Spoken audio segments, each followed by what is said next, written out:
একটি মেয়ে তার বয়ফ্রেন্ডের সঙ্গে সময় কাটাতে মাহজাং খেলতে বসেছিল, কিন্তু খেলা শুরু হতেই সে একটি অদ্ভুত আওয়াজ শুনতে পেল। একটি সতর্ক বার্তা, যেন বলছে ভুল চাল দিলে ভয়ঙ্কর ক্ষতি হতে পারে। মেয়েটি চমকে উঠল।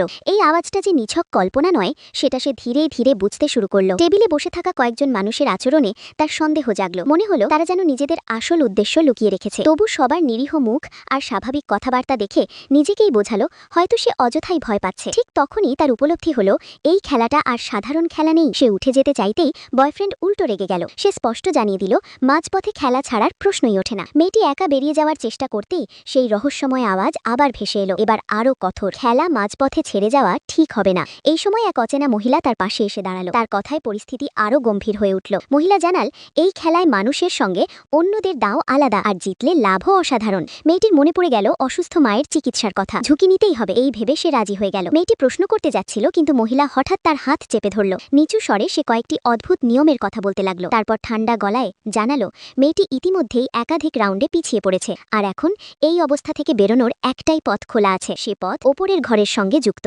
মেয়েটি দম বন্ধ করে ওপরের সিঁড়ির দিকে তাকালো। সত্যি কি এই অচেনা মহিলার ওপর ভরসা করা উচিত, নাকি প্রতিটি পদক্ষেপই তাকে আরও গভীরে টেনে নিয়ে যাচ্ছে এই জটিল অমানবিক খেলায়? উত্তরটা লুকিয়ে আছে সেই ওপরের ঘরের দরজার ওপারে, যেটা এখন ধীরে ধীরে নিজে থেকেই খুলতে শুরু করেছে।